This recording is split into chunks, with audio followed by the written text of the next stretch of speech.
Salut tout le monde, bienvenue à Intéressant, le show web où est-ce que je réponds à tes questions. On est rendu à l'épisode numéro 8 et cette semaine, je vais montrer des archives de mes premiers shows d'humour. Ça va être quelque chose, ça. On va parler de Elon Musk, Joe Rogan, Donald Trump, les bidets. On va parler des familles les plus influentes de la mafia. Puis je vais te montrer le clip le plus weird que j'ai jamais fait de ma vie. On passe ça.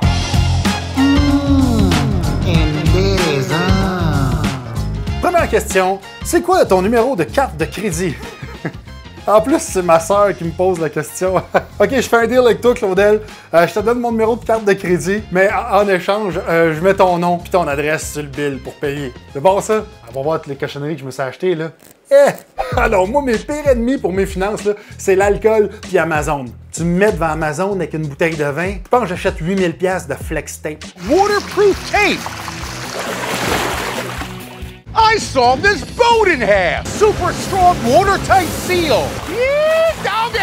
C'est à cause de moi qu'ils vendent des affaires comme des t-shirts en blé d'Inde ou des bâtons séparateurs de boobs. Cush maintains a more natural shape while resting on your side, even as you roll from side to side. Je pourrais m'en servir quand je suis des pecs. Non, pour te donner une idée à quel point j'étais un acheteur compulsif, ok? J'ai animé l'émission Infiltration et il y avait une émission sur les survivalistes. Fait que j'étais allé interviewer plein de survivalistes un peu partout au Québec. La force d'un survivaliste, c'est le savoir. Je crois que la majorité de la population est trop dépendante de l'électricité. Ils prennent pour acquis. Je pense que si on pouvait juste sonner une cloche à ne serait-ce 100 personnes qui dire « Ah, ben regarde, moi, s'il arrive quelque chose, je vais être capable de survivre au moins une semaine. On va éviter une semaine de chaos. » Tu vas allumer un feu, pas d'allumette avec de la mousse de sécheuse. Oui, exact. Voilà. One shot, one kill. Ouais! Et si l'improbable arrivait, vous, seriez-vous plus cigale ou plus fourmi? Et à la seconde où j'ai fini le tournage, je me suis acheté 400$ de pois chiches, de riz, puis une génératrice. C'est moi, ça! Mais bon, à ma défense, ma génératrice a quand même servi 3 fois depuis ce temps-là. Ça valait la peine. Prochaine question. As-tu un bidet? Non, Francine, j'ai pas de bidet.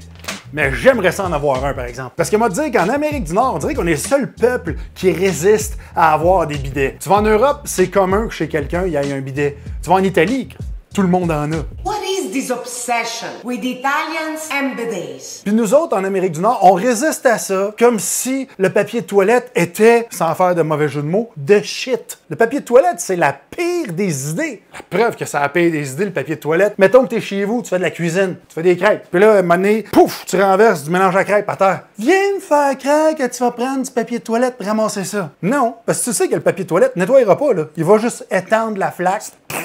Partant à terre, puis ça va rester collé, dégueulasse. Ben, c'est exactement ça qu'on se fait dans la craque. On est-tu maso à ce point-là? Moi, je pense que chaque maison, chaque condo, chaque appartement devrait venir avec une toilette puis un bidet. Quand j'ai fait les tournages de l'émission Skate le Monde, j'avais pas le choix d'aller aux toilettes. T'sais, fait que j'ai vu les toilettes de partout dans le monde. J'ai vu des affaires qui m'ont secoué. Je te donne un exemple. Au Brésil. Au Brésil, tu flushes pas le papier de toilette. Tu vas aux toilettes, tu fais le numéro 2, tu essuies ton petit besoin, puis après ça, tu mets ça dans une petite poubelle. Et même si la poubelle se ferme, moi t'avouer qu'il y a une certaine odeur qui reste dans la place. Et à l'opposé de ça, t'avais le Japon. Les toilettes japonaises sont designées par l'équipe de la NASA. T'embarques là-dessus, on dirait que tu pilotes un jet. T'as 10 000 pitons, puis des jets, puis tout. C'est next level. Check ça. Check ça comment ça s'installe bien. Tu mets juste ton eau sur le côté, clac, pars ton eau. Check les commandes. C'est ça que je te disais. Tu fais les commandes là-dessus, ça clean, mets ça au ralenti. Même le jet fait une petite forme de fesse. Une petite tige qui sort. Pouit! Il y a même une fonction massage. Avec le petit jet qui fait fuit, fuit. Ça vient remplacer la fonction massage que les filles trouvent avec les pommeaux de douche. Puis après ça, t'as quoi? Fonction séchage, mon chum. Ça, tu vois, ça, c'est pour les gars. Un petit jet chaud qui t'arrive direct en dessous du sac de billes. This is the dream, my friend. Puis en plus, ça te finit ça avec un petit désodorisant. Qu'est-ce que tu veux de plus? C'est un lave-auto pour le cul. Moi, je m'achète ça. Demain matin, je m'installe une TV dans la chambre de bain. Car je bouge plus. Prochaine question. Tu te rappelles-tu de ton show avec les pancartes? Certain que je m'en rappelle. C'était En route vers mon premier gala 2009. 2009, ouais. J'avais fait un show, justement, où est-ce que j'étais déguisé en silhouette, en espèce de soude de lycra bien stretch, puis je m'étais gossé ça avec des ceintures, puis une espèce de gros truc jaune-orange en plastique dans le dos. J'avais l'air du cousin de la famille Slow-Mo sur le moche. J'avais un peu honte de ce numéro-là, fait que je l'ai enlevé du web. Mais là, puisque tu me poses la question, Je vais t'en montrer un petit bout. Salut! Ça, c'est moi quand j'étais petit. Écoute mon delivery. Je me suis mis à faire du ski. J'en faisais pas mal. J'étais tellement dedans que je portais un foulard, mais juste pour le style, j'ai même pas de cou. Débarquant du chairlift, je me suis rentré le chairlift dans le cul.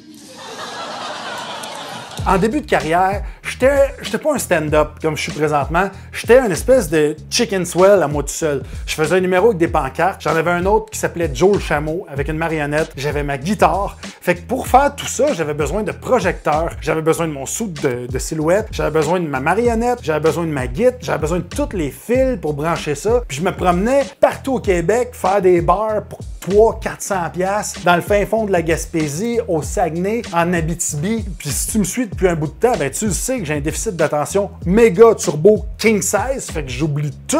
Fait que là, j'arrivais dans un bar, puis je dépactais mon stock. Oh yes, j'ai ma guitare. Ah oh, j'ai pas oublié ma marionnette. Puis après ça, je cherchais mon sou de silhouette. Puis là, je me rendais compte que je l'avais, mais il me manquait un cagoule, puis un gant. Fait que là, je faisais mon show des silhouettes avec, avec mon sou, mais un gant, puis l'autre main nue, puis j'avais pas de cagoule, fait que je mettais une tuque. Je voyais fuck all. Puis là, j'étais devant 30 personnes, genre dans un bar de Lassar, asti, dans le fin fond du champ, en train de faire des silhouettes de « Ouais, ça c'est moi qui déboule les marches », avec une tuque d'en face. Fait qu'à un moment donné, je me suis dit, compte donc des jokes à la place. Puis j'ai arrêté de faire ces numéros-là. Fait que c'est ça la saga de mon numéro des silhouettes. Ça me rappelle des souvenirs, ça. C'était terrible. Prochaine question, qui nous vient de Kevin Boucher. Il dit « T'aimerais-tu mieux jaser avec Elon Musk, Joe Rogan ou Donald Trump? » Sérieux? Personne d'autre dans tes choix? Tu peux pas jaser avec Barack Obama, The Rock, les clowns du carrousel, la poune, ouais Charlie? Ben non, toi tu me donnes juste ces 3 choix-là, puis ah ouais, débrouille-toi avec ça le cornet. D'abord, moi y aller par élimination, ok? Je pense que je parlerai pas avec Donald Trump, parce que quand tu le squeezes d'un coin, au lieu de te répondre, il tweak la question puis il dit n'importe quoi. You have pushed false claims from Nikki Haley to former President Barack Obama, saying that they were not born in the United States. You have told 4 congresswomen of color who were American citizens to go back to where they came from. You've had dinner with a white supremacist at your Mar-a-Lago resort. Why should black voters trust you? Are you with ABC? Because I think they're a fake news network. And then you were half an hour late, just so we understand. En fait, la seule place où j'aimerais ça parler avec Donald Trump, ce serait sur un terrain de golf. Parce que honnêtement, il a l'air solide. Oh, beautiful. Come on. Oh, what a shot! Partner! Great shot. I think Biden can do that. I don't know. Numéro 2 des 3 personnes que tu as nommées avec qui je parlerais pas, ce serait Elon Musk. Parce que ce gars-là a beaucoup trop de confiance en lui. Faut que tu aies confiance en toi, c'est un sale temps pour arriver sur un stage en dansant de même.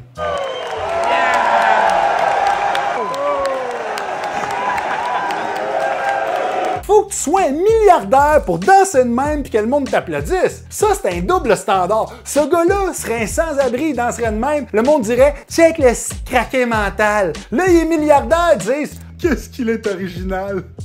Elon Musk a tellement confiance en lui qu'il peut jeter une personne à la porte live dans un podcast. I do think we've failed in a couple of ways, and I want to admit that. Failure comes with a big penalty.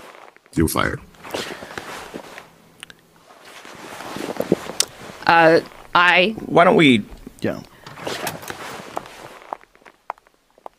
off. You know? Fais-toi-en pas, c'était stagé. En réalité, cette personne-là a été slackée par Elon Musk 3 ans plus tard, en 2022. Go yourself. Is that clear? Fait que finalement, pour répondre à ta question, celui avec qui je parlerais le plus, ce serait Joe Rogan. Parce que même si c'est un gars de la droite, puis moi je suis de la gauche, ben j'ai l'impression que avec son podcast, il est habitué d'écouter d'autres avis, des avis différents que le sien. Et c'est quelqu'un qui a assez de respect pour arrêter une entrevue s'il sent qu'il y a un malaise. Comme la fois où il a interviewé un spécialiste des champignons qui a dit que sa vie était en danger. This is an explosive area of conversation. And that puts my life in danger. So I reserve the right not to answer your question. Whoa. It puts your life in danger talking about portobello mushrooms? He's looking at me silently. I will respectfully move on. Non, tout le monde le sait, là. Les grandes familles de la mafia, c'est la Cosa Nostra, les Gambino, puis les Portobello. Les autres sont fucking raides, man. Ils sont cachés en dessous des arbres. Là, t'arrives à côté. T'es fait snatch par les Portobello. Tu niaises pas que c'est champignons, man. Champignons va te gonner, man. Les Portobello sont prêts à tout, man. Même à se déguiser en boulette de burger. C'est-tu de la déception quand tu croques d'un bon burger? Tu t'attends un bon burger, là. Tu croques là-dedans, là, tu te rends compte qu'au lieu de la boulette, c'est un champignon. Mais gonne-moi la gueule. Tu croques là-dedans, du jus qui sort de partout. Ton pain en dessous est rendu tout trempe, dégueulasse. T'as le goût d'appeler Calinette, dire t'es un dégât d'eau. Ah non, t'essaieras pas de me convaincre avec ça, c'est dégueulasse. Là, je dis pas ça parce que je suis un pro-viande. Il y a plein de plats végétariens que je trouve bons. Mais ce que je déteste, c'est quand un plat végétarien se fait passer pour un plat qui n'est pas végétarien. Ça, c'est comme quand il arrive avec le fromage. Même texture, même goût. Ben ouais, c'est ça. Christine Morancy, Boucard Diouf, des jumeaux aussi à moi. Prochaine question. Quel est le truc le plus weird que t'as fait dans toute ta vie? Pouah! Je pense que je pourrais faire un podcast de 2 heures juste à raconter les trucs weird que j'ai fait dans ma vie. Mais justement, pendant que je cherchais mon clip des silhouettes, je suis tombé sur un autre vieux clip que j'ai fait dans les mêmes années. Puis je pense que c'est pas mal la chose la plus weird que j'ai faite en humour. Je te montre ça.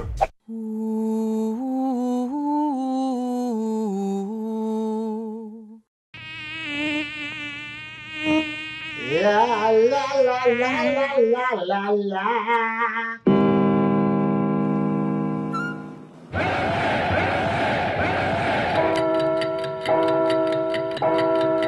On vient de vivre de quoi, hein? Tu sais, quand tu dis de l'humour grand public, ben c'est pas ça. Et c'est là-dessus que se termine Indécent numéro 8. J'espère que t'as aimé ça. Abonne-toi à ma page, active la petite cloche pour être avisé quand je fais une vidéo. On se revoit la semaine prochaine. Ciao, ciao!